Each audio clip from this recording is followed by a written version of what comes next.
Welcome to the Real News Network. I'm Jessica Devereaux in Baltimore.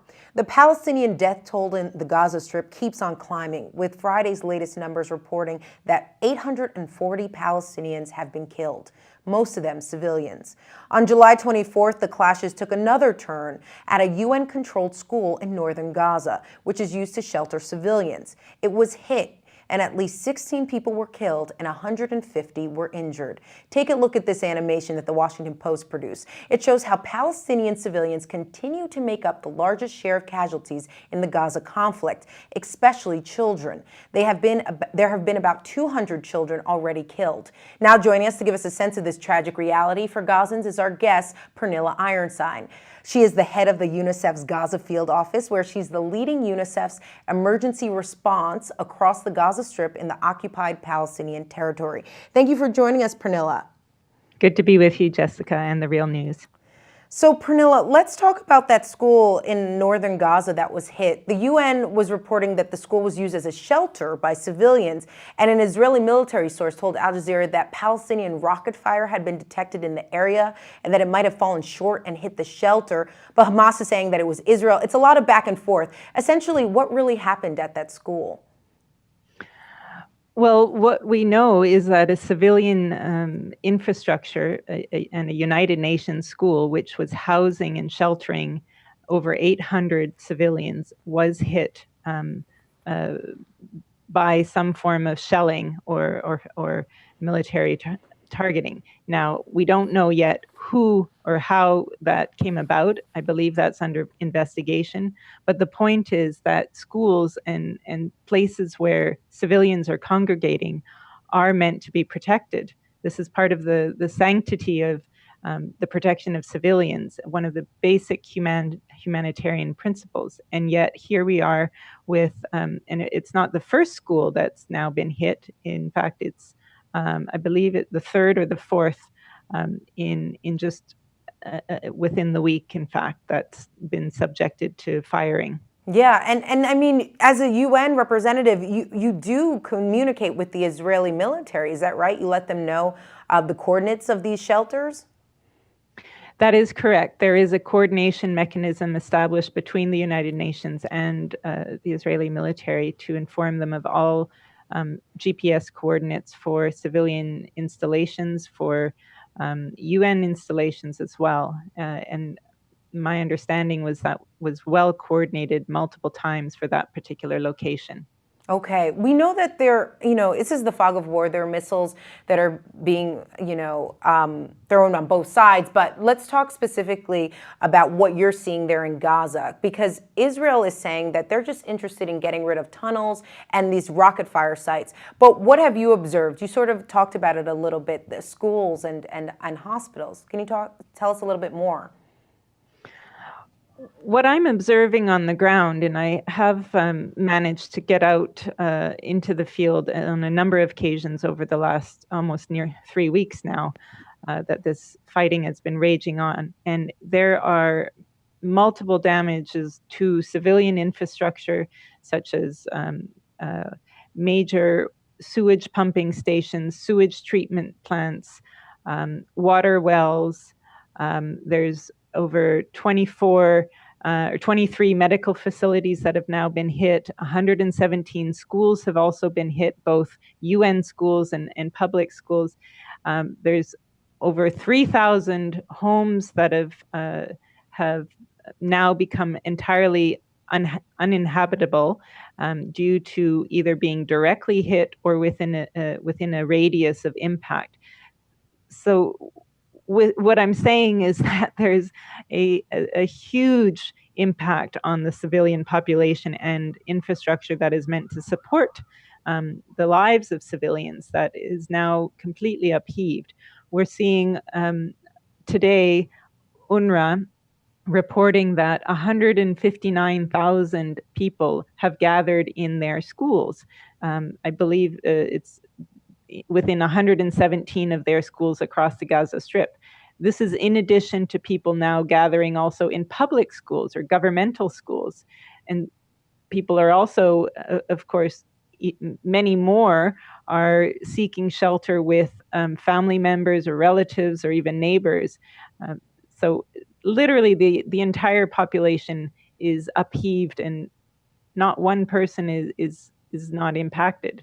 Yeah, and Pernilla, I want to talk about the other side. Hamas is being accused of using Palestinians as human shields. What do you make of that charge? Gaza Strip is a very small piece of land. As a Canadian, I think in kilometers. It's about 40 kilometers in length by maximum 7 kilometers, 7 to 10 kilometers, depending on the location. Around that, and it's one of the most densely urban populated areas in the world. So naturally, when you have a growing population that's essentially been cooped up in here for well over 7 years with the closure, but beyond that as well, there's simply not enough space. So inevitably, there is a mixture of civilians and other kinds of activities. Now, as part of the UN, we of course are advocating for the protection of civilians regardless of who's jeopardizing their lives, whether it's Hamas or Israel. And it is a priority that we maintain the civilian character of neighborhoods and highly densely populated residential areas, schools, and all kinds of civilian infrastructure. Pernilla, being that you're on the ground, you work with a lot of children there with UNICEF. What kind of challenges are you facing as a humanitarian aid worker? Well, our main challenge right now is having safe humanitarian access to the population in need. You know, the shelling of the school, which was housing displaced persons yesterday, is just simply the latest example of how risky it is. I was at a different unrest school yesterday that happened to be hosting over 5,000 displaced persons. If that shelling had taken place there, we would have seen many, many, many more casualties. So, it's not having assurances that both as the United Nations we can move kind of securely in order to conduct our operations, deliver life-saving medical supplies, the hygiene kits that UNICEF is distributing to public schools, making sure that our psychosocial teams can reach out to those families who've experienced direct losses over the last few weeks. And this is vital. Yeah, and I'm sure you're ready for all this fighting to be over with. I mean, Hamas has said that they're willing to accept a ceasefire if Israel ends the blockade.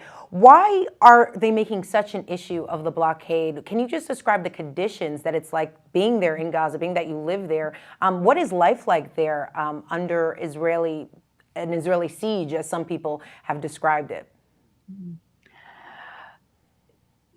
One really has to be here to fully understand the impact that being in such a enclosed and confining environment over years has on a people. There is no movement of people and goods in and out of Israel and Gaza. Between the two, there's some imports that are allowed in from Israel, but for example, cement for construction materials is one of the commodities that is considered a dual use and most of the time is not allowed in, except with very specific kind of stringent requirements. So, there's just simply not the freedoms that you and I would enjoy normally outside, or frankly, anybody in this world in terms of just having the opportunity. The unemployment rate before this escalation now was over 41%. And that's does not include people who only work 1 hour per week. For people under 29, it's 57%. So there's this lack of opportunity, practically a non-existent economy, no jobs, no feeling for optimism in terms of one's future. Those who go to university, and many, many do, are sitting at home and they're idle. There's just the electricity is usually around only before the crisis was of 18 hours a day. between 12 and 18 hours a day, depending on.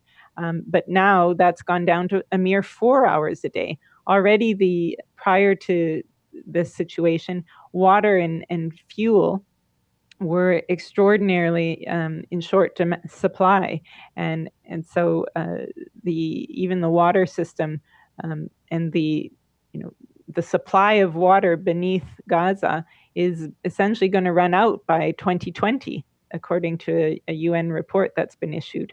So there's so many compounding factors, not to mention the fact that this is the third time in less than 6 years where there's been a major military escalation.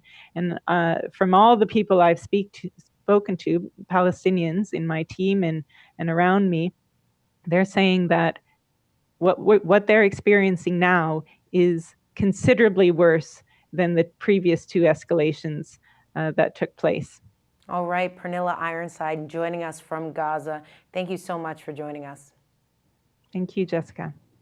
And thank you for joining us on the Real News Network.